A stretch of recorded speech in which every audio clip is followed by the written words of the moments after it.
Difference between trading and investing. Trading and investing are two different approaches to making money in the financial markets, mainly in stocks, but they differ in time horizon, strategy, and risk tolerance. Trading involves buying and selling stocks or other assets frequently, daily, weekly, or monthly, with the goal of making short-term profits from market price fluctuations.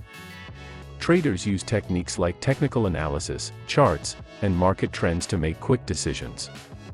Trading requires constant monitoring, quick reactions, and higher risk tolerance, as the market can be volatile in the short term.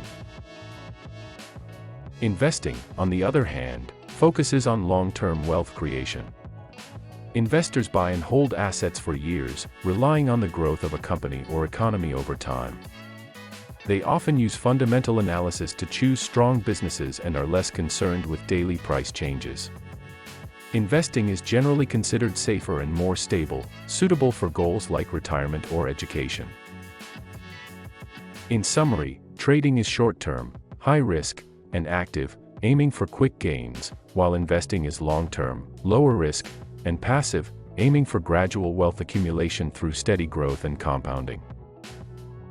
Thanks for watching. For more such informative videos, subscribe our channel and like the video. See you next time.